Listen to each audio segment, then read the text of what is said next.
بھی اپنے اللہ کے ساتھ پورے دل کے ساتھ محبت کرنے والے بن جائیں۔ ہمارے اکابر بھی اللہ کے ساتھ ایسی محبت کرتے تھے۔ چنانچہ حضرت خواجہ ابوالحسن خرقانی رحمۃ اللہ علیہ کے ملفوظات میں ایک عجیب بات لکھی ہے۔ انہوں نے ایک بات کہی اور وہ بات قسم اٹھا کر کہی۔ اب کسی بزرگ کا کوئی بات کہہ دینا یہی کافی ہوتا ہے، لیکن قسم اٹھا کر کہنا اس سے بات اور زیادہ اہم ہو جاتی ہے، مضبوط سے عظمت بن جاتی ہے۔ تو ابوالحسن خرقانی رحمۃ اللہ نے قسم اٹھا کر کہا، اے اللہ تو جانتا ہے، اے اللہ تو جانتا ہے میں نے زندگی کے 73 سال اس طرح گزارے کہ میرے دل میں تیرے سوا کوئی اور نہیں تھا۔ اللہ کو گواہ بنا کر بات کرنا کوئی آسان کام نہیں ہے۔ کتنے پاکیزہ لوگ تھے یہ ہمارے اکابر، اور کس قدر اللہ کی محبت میں ڈوب کر زندگی گزارنے والے تھے۔ اللہ کو گواہ بنا کے بات کرتے ہیں، اے اللہ تو جانتا ہے میں نے زندگی کے 73 سال اس طرح گزارے کہ میرے دل میں تیرے سوا کوئی اور نہیں تھا۔ اللہ تعالیٰ ہمیں بھی زندگی کے کچھ ایام ایسے عطا فرمائے۔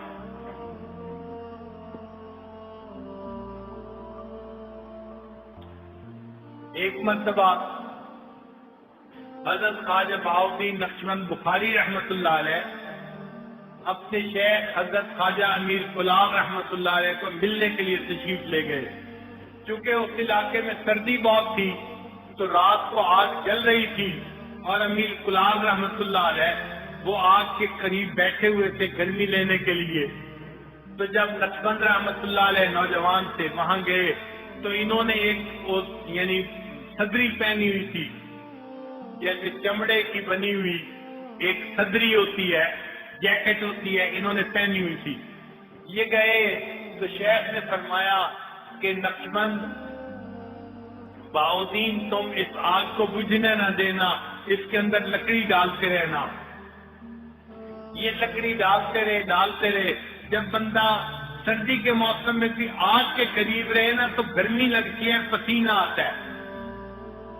ان کو جب پسینہ آیا تو انہوں نے اپنی آستین اتاری، اب اتارتے ہوئے ہاتھ سے چھوٹی تو آگ کے اندر گر گئی۔ اب یہ حیران کھڑے ہیں کہ میری جیکٹ اتر کے آگ کے اندر گر گئی۔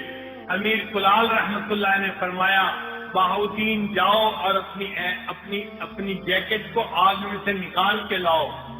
تو بہاؤالدین رحمت اللہ نے فرمایا حضرت اگر وہ لوہے کی بھی بنی ہوئی ہوتی تو اب تک وہ جل چکی ہوتی، اتنی زیادہ آگ ہے۔ امیر کلال رحمت اللہ نے فرمایا نہیں، جاؤ تم اس کو نکال کے لاؤ۔ جب شیخ کا حکم ہوا تو حضرت نقشبند رحمت اللہ علیہ آگ کے اندر قدم رکھا، اندر گئے اور اپنی جیکٹ صحیح سلامت نکال کر لائے، اور خود بڑے حیران تھے کہ یہ کیا ہوا، میری جیکٹ کو آگ نے نہیں جلایا۔ تو امیر کلال رحمت اللہ نے فرمایا کہ بہاؤالدین اس بات کو یاد رکھنا کہ جن لوگوں کے دل اللہ کی محبت میں ڈوبے ہوئے ہوتے ہیں ان کے جسم سے جو کپڑے لگتے ہیں دنیا کی آگ ان کپڑوں کو نہیں جلاتی۔ تو جو لوگ اللہ والوں کے دلوں میں بستے ہیں اگر اللہ تعالیٰ قیامت کے دن ان کو جہنم کی آگ سے بری فرما دے تو کیا بعید ہے۔ تو جن کے دل اللہ کی محبت میں بھرے ہوتے ہیں ان کے دل میں جگہ پا لینا یہ بڑی نعمت ہوتی ہے۔ ہم اپنے اکابرین کے دلوں میں جگہ پا لیں۔